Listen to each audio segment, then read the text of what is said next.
This has to be one of the most fascinating aspects of dietary research that I've seen in many years, primarily because it doesn't really make sense from the way we're traditionally taught in nutrition in regard to weight loss and weight management. Now, this particular chart here, brought to us courtesy of the Journal of American Medical Association, shows us the outcome of the study. What we have here is time-restricted eating. Now, what you're looking at is a group that was instructed to eat all of their calories, whatever they wanted, between 12 and 8 p.m.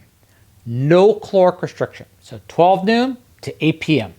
versus basically another intervention group in which they restricted their calories by 25%.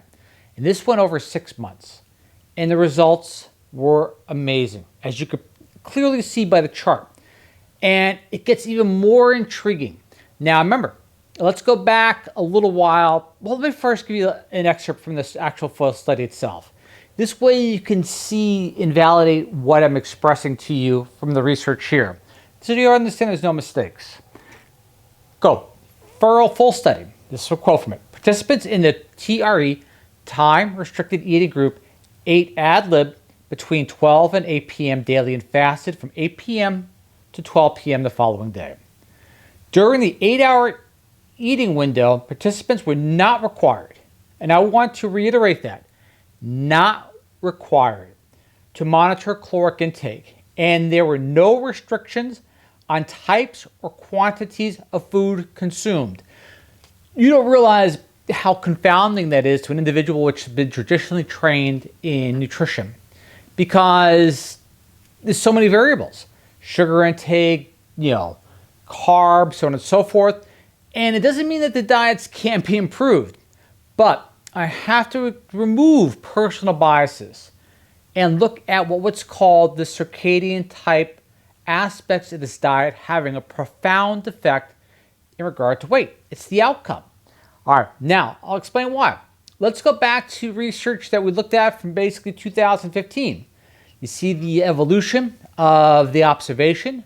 First, it was called circadian diet because people were eating at a certain time. Then it went to intermittent fasting. You heard that term quite a bit as well. But that can be confused with eating one day, not eating the next, and so on and so forth. Now, the evolution of the term for better communication is time-restricted eating. And wow, you see, I think we did like 1,000 or 1,100 videos since then. So you get an idea, basically, the evolution and basically how the outcome is being validated over and over and over again. Yet it's tough to sometimes want to believe it.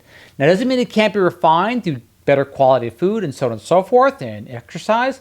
But bottom line is the outcome of the research is the outcome of the research.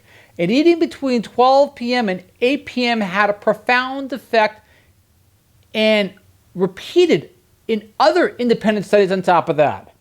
How can you ignore that? But to proceed as follows. Let's get right into the research. Finally, intermittent fasting is safe and effective of those for type 2 diabetes. Time-restricted eating, also known as intermittent fasting, TRE I prefer better, that's publisher bias, can help people with type 2 diabetes lose weight and control their blood sugar levels, according to a new study published in the Journal of American Medical Association's, or JAMA, network open from researchers at the University of Illinois, Chicago. Participants who ate only during an 8-hour window between noon and 8 p.m. each day actually lost more weight over 6 months than participants who were instructed to reduce their calorie intake by 25%. Both groups had similar reductions in long-term blood sugar levels as measured by tests of hemoglobin over 3 months.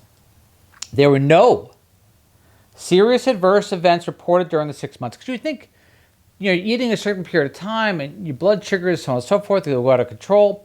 Again, it's easy to basically inject personal bias, but that's what science is about, is not revalidating bias, but sometimes questioning those biases, which can lead to something called confounding for those not familiar. There were no serious adverse events reported during the 6-month study. Occurrences of hypoglycemia, low blood sugar, and hyperglycemia, high blood sugar, did not differ between the diet groups and control groups.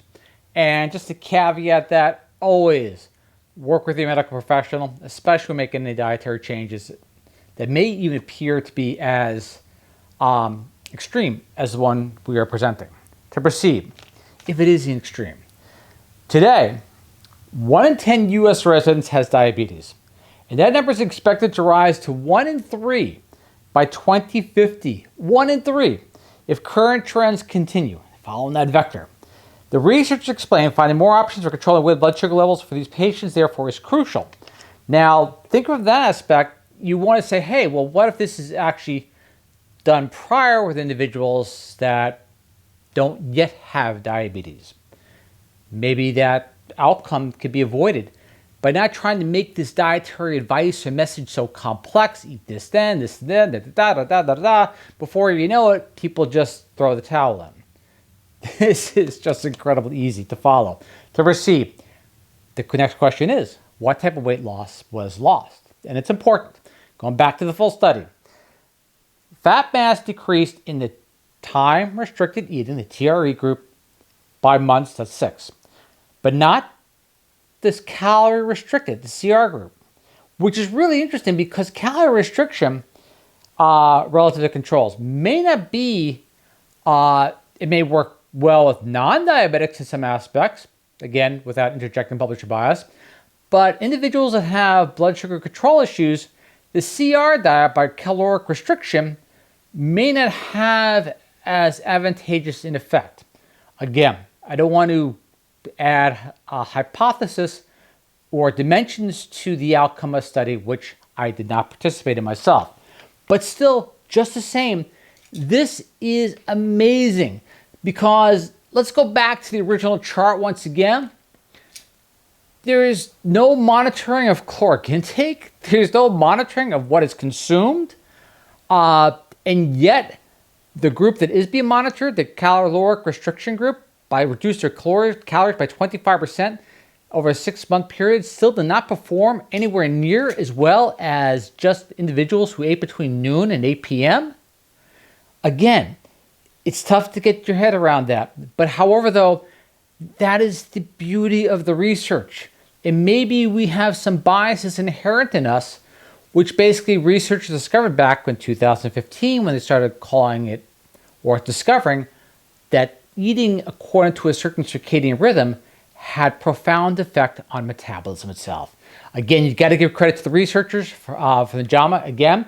And I just showed you the 4 videos that I know I've done since 2015 in regard to this. I may have done some more that go into a little bit more depth, but again, did over 1,100 plus videos so far, so it's easy to get lost in the fold. But however, just the same, gratitude to the researchers.